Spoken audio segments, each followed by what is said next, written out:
Welcome back to the Center in the City podcast. I'm your host, Wade Brill, and I am so glad you are here. Today's solo episode and the last episode of 2024 is all about sharing my experience of doing an at-home silent meditation retreat for the last 4 or 5 days. I'm recording this podcast soon after transitioning out of the retreat space because I wanted to share what was fresh. And my hope, my intention is by me sharing my insights and experiences, it awakens something in you. It gives you an aha moment. It opens up some curiosity within you. It sparks some interest in maybe trying a silent retreat of your own or whatever might come alive. And if nothing comes alive too, that's okay. So wherever you are, I welcome you to settle in and let's get centered.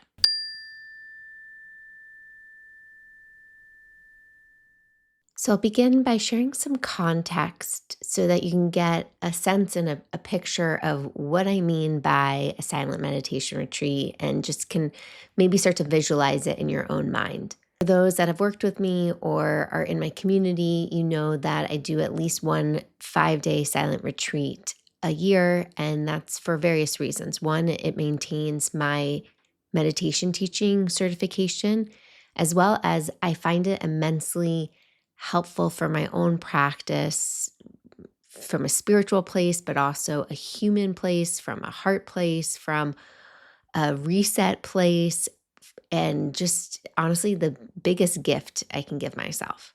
I signed up in Spirit Rock. And if you're not familiar with Spirit Rock, I've talked about them before on the podcast. They are a retreat center outside of San Francisco in Marin County. And they have both online retreat offering as well as on land retreat offerings. So I signed up for the online retreat offering at Spirit Rock for the winter solstice. And one of the things that drew me to this retreat was not just the time of year and being able to have an opportunity to sink into the darkness, be with the winter solstice, and just experience what that feels like to feel the darker days and nights. But I also was really excited about the teachers that were teaching the retreat. Oren J. Sofer is one of my teachers. I've worked with him in his Say What You Mean, mindful and nonviolent communication trainings, but I've never sat with him on retreat. So I was really curious to share that space with him. Also, Heather Seddenberg was hosting the online retreat portion, and that felt really meaningful to me because she was my first retreat teacher years and years ago when I started doing these silent retreats, and I haven't been in her presence since. So I was really excited to connect with her online. And then I got to learn and experience the teachings from Devin Haas, Don Scott, and David Cabrera. And it was really a beautiful collection of teachers. And one of the things that I loved most about this retreat is that it was very body focused. So for those that have done a silent retreat before and are more familiar with Buddhism, sometimes retreats can be very focused on mental concentration. And this retreat has that element for sure. And I think it's very typical for the first few days of a retreat to just practice concentration practices so that we're really letting the mind settle. We're letting the mind unwind from the busyness, the loudness, the swirl of to-dos, the greed, the cravings, all of the things that are so habitual in our human tendencies. And so when we practice concentration meditation, which is really anchoring into our breath and our body and sounds, and maybe even when we practice some of the heart practices like loving kindness or compassion, there are typically some phrases that you repeat, like, may you be happy, may you be healthy, may I be happy, may I be healthy. And those type of mantras that you repeat are supposed to not only help settle the mind and to create concentration, but then to also help open up these heart qualities, these sense of warmth or kindness or sense of greater connection or generosity. And so this practice had that element, this retreat had that element for sure. But what it also had, which to me was very nurturing, is it had more permission and spaciousness to feel what these present moment experiences feel like in the body, or to feel what it feels like to be practicing loving kindness. So, for those of you that are like, Wade, what are you talking about? This might not make any sense unless we dive deeper into Buddhist teachings and retreat.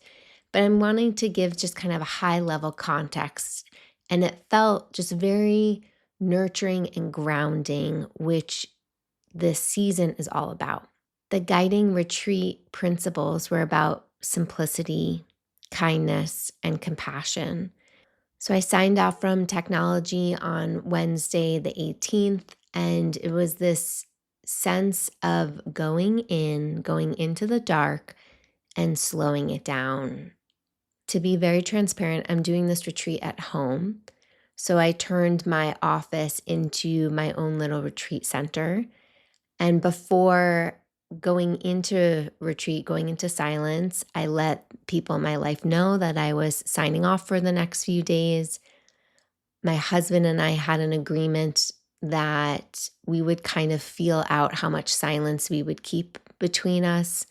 In years past, when I've done at-home retreats with him present, we've kind of held this boundary line of not speaking until dinner time so that I really had spaciousness to practice what they call noble silence in a retreat. This retreat was different though. We ended up communicating more. There was a lot of more flexibility in the structure, and it ended up being perfect, just what I needed, because even that became its own practice.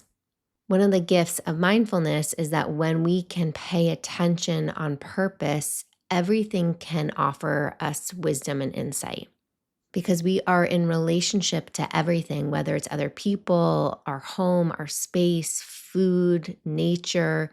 So when we can slow down enough to pay attention to how we relate to these other beings or things or objects around us, it can help us understand ourselves. It becomes a mirror to help us hear and feel and understand what's actually going on inside of our own minds and hearts. So this retreat was really beautiful because it wasn't like I was at a retreat center and fully in conditions of being in a retreat center where there's no talking, where somebody else is cooking, where I'm sleeping in a different space, where I have meetings in person with the teacher, where I'm following a specific structure and schedule. Instead, this retreat offered me a space to deepen my meditation practice and connect to myself, as well as bring that sense of awareness, the stronger mindfulness muscle I'm building on the cushion, so to say, into my life. So I really felt like I had these opportunities of practicing mindfulness in everyday activities within being in a retreat container. So I got to feel in my body how I walk around and use the space. I got to, as I did walking meditation outside on our patio, get to feel my relationship to our garden and our yard in a whole different way, especially this time of year when the trees are naked and bare, and when you can still hear birds and get to know what kind of critters are walking around or how things look and feel. I had an opportunity to watch my relationship with our pantry, and when do I mindfully snack and when do I mindlessly snack. And that was a really interesting experience of noticing that I'm going to grab some nuts just because it's become habit versus actually tuning in to my body if I'm hungry. For this retreat, as I typically do, and I've shared this in previous podcast recaps of my retreat experiences, but I like to go off of caffeine. And to be honest, this retreat timing kind of snuck up on me. I typically try to prep to get off coffee at least 3 days prior to the retreat beginning so that I'm not feeling the insane effects of decaf withdrawal. I just want to pause here and do a deeper dive. Have you ever done a coffee detox? And what I mean by that is specifically releasing coffee from your system and or caffeine. I will tell you, it is always such an interesting, visceral experience for myself. So, my last sip of coffee was on Wednesday morning, the 18th. And the next day, I actually felt okay.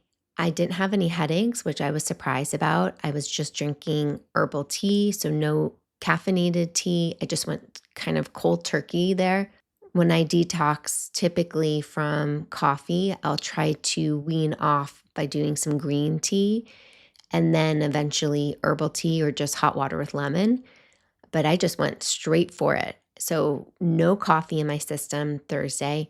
And I started to feel so sleepy, which is very normal on retreats. I fell asleep at, I think, every guided meditation sit throughout the day because of how exhausted my body was. And one of the most powerful things that I could feel being off coffee is that my own inner energy, my own heartbeat, my own pulse or chi gets so overridden by coffee that when you detox or when I detox, finding my own inner energy takes some time. And it's so amazing to feel, wow, I'm using coffee every day. I'm drinking coffee and I don't drink that much. I maybe drink like 8 ounces, 10 max. I can feel that coffee just creates this like inner gas pedal that just like pushes my inner energy to the max.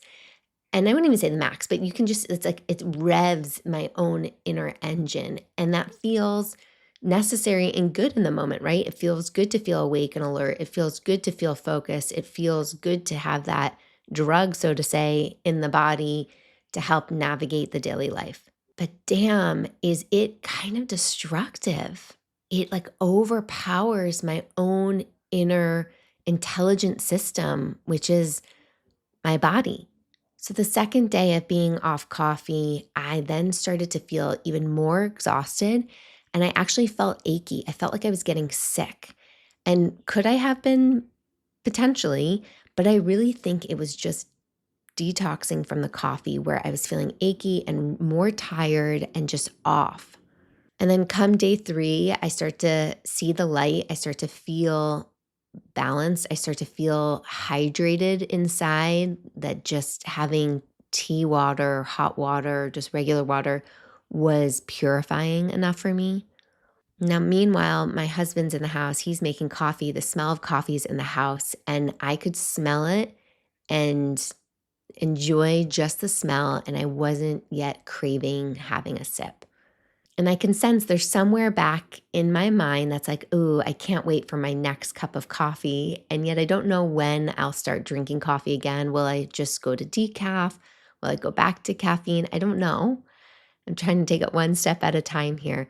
But I just want to emphasize how powerful coffee is, caffeine is, as this drug that seems like it's okay, because it's something we all do every day, all day. It's acceptable. But how much it actually overpowers our inner systems. And and I know there's also a lot of research about how beneficial caffeine is, especially coffee is, with antioxidants, and specific teas have a lot of antioxidants, white tea and green tea. And again, there's nothing I'm saying wrong with it. I just think it's really interesting how we use it. And it's making me want to be more intentional with drinking coffee as I integrate back into my quote unquote normal routines. Once my sleepiness wore off, which again took a few days, I then actually felt like I could practice. it was the first few days was really just giving my body permission to rest and restore. And it brought tears to my eyes while I was on retreat having this realization because it's such a gift to let the body rest on such a deep level. Like this type of rest that you get on a retreat is something that even sleeping for 12 hours in a day won't restore for you.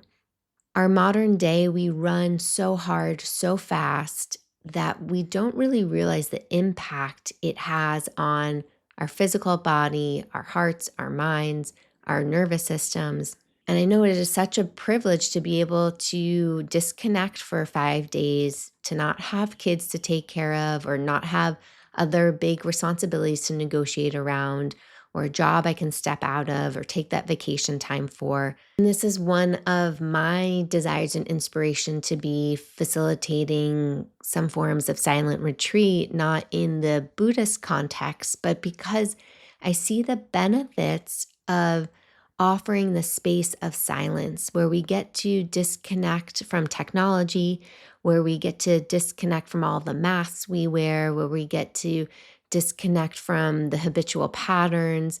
We get to create different conditions, very unique conditions, and let our system reset. So if you're listening to this and you notice there's an inner whisper that's like, ah, oh, that sounds so nice, or oh, I could use that, or oh, like even just a little exhale or little whisper, whatever that might sound like to you, I welcome you to follow that thread. Find an in person or virtual retreat and give yourself that gift. And stay connected because I'll be offering a retreat soon, and I would love to have you there if that resonates. On day one of the retreat, on the night as I was stepping into the retreat, I said to myself, okay, Wade, you gotta let go of perfectionism because my mind wanted to create the same conditions that were on an on land retreat. And some of that comes from having the same meals and having the exact same timelines. And I realized, okay, I'm going to give myself permission to let that go. And one of the things that I personally practiced with, which was really helpful, was letting go of my time anxiety. We've talked about time anxiety a lot on this podcast, whether it's in the hurry sickness episode or around pace with Kathy Onetto. There is this natural container that time creates for us humans. And at the same time, time is kind of made up, right? We as humans use it to stay organized, to be able to communicate. And I noticed I was feeling so boxed in by time and feeling like I had to stay on the schedule perfectly and all these things. Meanwhile, my phone is off, so I don't know the time. I didn't have a watch prepared. And so we have clocks, of course, around the house, but I didn't have anything on me when I was outside doing walking meditation or when I was sitting by myself to guide me. And so it was all about giving myself permission to trust time, to trust the unfolding. So instead of time telling me, okay, you're done or on to the next thing, I was practicing letting my own body's wisdom guide me. So, for instance, I'd be outside practicing walking meditation and I'd tune in to what the sensation of enough felt like. Do I feel like, okay, that was enough of a practice? I'm ready to move on. And what's really interesting with playing with this over the last few days, my body knew. I knew I was outside for about half an hour and it was time to come inside to meditate and sit. And I didn't need time to confirm that or deny that. And so when I'd walk in, I'd glance at the time and I was like, oh, wow, my body knew that was the allotted time. So it was really interesting to trust the body in this way. Another fun example of this happened. My husband and I went on a walk, and as we were on a mindful walk together, it was about 20 minutes or so. I don't know the exact time because I wasn't looking or keeping track of time. And when we came back, he said, "How many steps do you think we took?" And I said, 2,000. And he said, like 2,020 or something like that. And it was such a funny smile and nod to the body of like, yeah, I've learned what that feels like. And yet, how often we rely on all of our smartwatches and pedometers and rings and all the things to track our information for us. I talked about this more in the previous episode around AI and coaching. And I think this is just a confirming basis of we all have this inner intelligence and we need to foster it. Because if we keep outsourcing it, we're going to lose it. So, meditation, going on a silent retreat, even just practicing meditation formally and informally, journaling, right? These are all opportunities to introspect and get to know our own inner compass and guides. And when we connect to those unique guides within ourselves, I personally believe it's when we start to live not only a more authentic life, but we're living an embodied life. We're fully present in our body, not letting the outside dictate how we should live inside. On the first full day of the silent retreat at home, I remember doing walking meditation outside. And formal walking meditation, for those that don't know, the process is about walking 10 to 12 steps in one direction, feeling really connected to your feet in every step, bringing mindfulness into motion, and then turning around and walking back the same 10, 12, 15 steps, pausing, turning around, and just repeating that for 30 to 45 minutes or, however much you can do. And I remember on the first day at home practicing, I had this like a little bit of FOMO come up for me. Like, I wonder what the rest of the world is doing right now. Like, what's happening on Instagram? What are people sharing? What are people talking about? What's going on? And then it hit me as I was staring at the bare trees as I'm walking outside. Wow, Wade, like this is real life. Paying attention, being here and now with each step, by looking at the trees, connecting to nature, feeling the weather on my face, like this is life, not what's happening in social media land. And I smiled at it because I was like, wow, this shit runs so deep. The mind gets so developed if you're not careful, if I'm not careful around how much I let my attention be in another universe like social media land. And that was literally the only time I had some feeling of longing and missing for my phone. But besides that, it was great not having my phone. And when it was time to turn my phone on after the retreat, I really didn't want to. Of course, I wanted to reconnect with some people that I was excited to reconnect with, touch base with my siblings as the holidays, shifting into the holiday mode. But I was like, life without the phone just feels so much more freeing. Another phone insight on the first day of the retreat, I took my phone with me. I hadn't yet turned it off. This is on like before the first full day. And I was taking a walk outside in the neighborhood and I was using the phone for time. This was before I let go of my need to see the time, but I wanted to carry something with the time on it. So I carried my phone with me, put it on airplane mode. And I also was like, this, I'm carrying it for safety as well as I'm walking around. If something happens and I need the phone. But later in the retreat, I was like, I don't need to take my phone with me. I don't want to take my phone with me. It was off already. So using it for time wasn't even quote unquote possible in my mind. It was like sleeping. I let my phone have a break too, a mindful break. But I didn't feel the need to have it. And I think a lot of the time in everyday life, the phone can be such an appendage of the body. It's like, oh, does the phone go with you into every room that you travel into? Does the phone, like, do you lose your phone at home? Do you create some space from it? Or is it always right by your side? And after the retreat, when I turned the phone back on to start texting with people, it was so funny to feel my fingers and my brain try to reconnect and type as fast as I did even just a few days prior. It was like a new muscle needing to warm up. It was really funny to watch. It kind of felt like, a deer learning to stand on its legs. It was like, how does this work?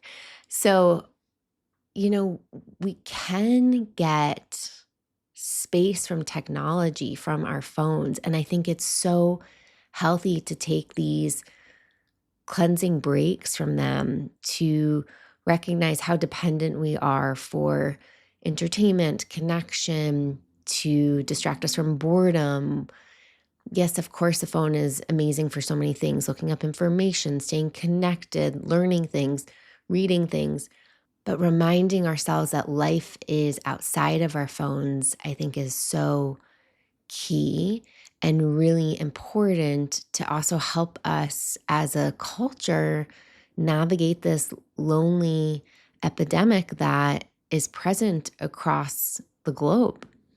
The last big insight I'll share with you happened in my sitting practice. And so we're sitting maybe about 30-ish minutes at this point. And all retreat long, we're cultivating this heart and mind attitude of curiosity, of friendliness, right? Of kindness, of compassion, of simplicity. And so as I'm sitting in practice, I start to notice some thoughts of fear, like out of nowhere. Like I got this image, I was having a peaceful meditation sit. It was feeling really pleasant, and I was noticing that. And then all of a sudden, my mind started to create this image of our house going on fire. And what would I grab? And how would I, like, it started to just make up this story. And it's comical as I look back to it. And it was kind of comical watching it happen in the moment as I'm on the cushion. And so I'm seeing my mind create this whole story and create this whole fear. And I realized there was this tiny choice point as I was watching my thoughts. I could choose to keep going down this path of listening to the fear and getting really wrapped up in the story, or I could choose to pause and look at that and get more curious. And so I gently said to myself, oh, sweetheart, what's this fear trying to teach you in this moment? And what came up for me was really beautiful and something I really want to share with you all because, again, this is why I'm so passionate about this practice, about helping us all strengthen our mindfulness muscles. Because when I could pause and get to know and be curious with fear, what I heard it say is, I'm here to teach you to live life on purpose, to not let the unknowns hold you back. So here, fear was being really kind. Fear was here to whisper some beautiful insight to me, a beautiful reminder to me, versus when I think of fear being this scary big monster, like goblin, I'm going to eat you up and destroy you. That's what my mind creates. Like fear is something I don't want to step into because it's going to like eat me up. But really, fear was just being a teacher, being this really kind, loving teacher. And it was a really big aha reminder that when we get curious about our thoughts, the pleasant ones, the unpleasant ones, particularly, even the neutral ones, when we can get curious, we can learn so much about ourselves. We can learn so much about life. We can learn so much about our patterns of thoughts. And it really made me appreciate kind of all of the unpleasant thoughts and emotions that I would put in a category, to really not judge them as bad. because they are here to be teachers. They are here to offer wisdom. I wanted to share this insight in particular because for you, listener, who might also deal with intense emotions of fear or anxiety or shame or guilt, these are not emotions to be pushed away, but instead we can learn so much about them when we get close to them and can ask them with a lot of curiosity and care. And when we strengthen our mindfulness muscles, we build capacity to get close to them without them necessarily pulling us down the road or pulling us into their storm of thoughts and emotions. Or if we do get pulled down, we have maybe a little bit more capacity to step out or to choose how to be in relationship with it. Sitting on retreat is always a reminder for me that when I can practice in longer, deeper ways, how it's training to keep priming my mind and my heart to be coming from places of more love and kindness and care and generosity versus the default, the negativity bias that we all have inside of our human brains that can come from scarcity and greed and not enough. I lied before. This is the last insight I will share. David Cabrera, who led us in mindful movement, Qigong, and Tai Chi, he emphasized this practice, which I think is so powerful, and there's so much nuance there to play with, is to keep your eyes open in life, but keep the attention in the body. So keep your eyes open in life, but keep the attention in your body. And so what that means in practice is, can we stay awake, aware, eyes open to our surroundings, what we're doing, being intentional. But instead of letting our energy leak through the eyes, meaning letting all of our attention go outwards to something or someone, to keep the attention in the body. So we can have both. We can be present, eyes open, awareness, connected to our surroundings, and attention to what's happening in the body. And when we can live from more of the attention inside of our body, that is, damn, that's powerful, right?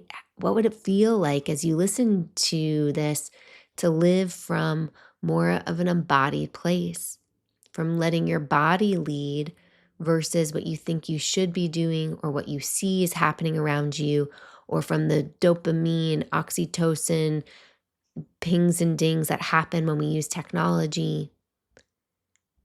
Our body is this amazing technology that we continue to fine tune and connect with. And we can do that through mindful movement, through meditation, by listening inwards. So I'm so excited to take a lot of the things I learned on this retreat and integrate it into the intention setting party that is happening in person here in Seattle on January 11th and virtually on January 25th, where we will get really embodied. We will anchor into our body. We'll reflect on the past year to learn from it. And we'll, more importantly, be connecting to ourself, our authentic self inwards, so that we can then design and what we want this next year to look and feel like. And not that we can control the future, but that we can set the intentions, these seeds that will hopefully blossom as the year continues and we get to step forward more mindfully. So if any of that sounds interesting to your own heart and mind as you listen in, I welcome you to check out the show notes and sign up. There are a few more early bird tickets until the 31st. And otherwise, you can head to wadebrill.com/intention setting party 2025. Thanks for listening to my reflections from my retreat. It feels like such a gift to be able to share them. And I, again, hope that they're awakening or offering some sort of curiosity within yourself. I'd love to hear what your takeaways are, what you're more curious about, or what you're interested to try, or what you're wanting to sit with or practice. Reach out to me on Instagram at OneWade or send me an email linked in the show notes. I'm wishing you a very happy and healthy holiday season and beautiful start to your new year. I'll see you in 2025.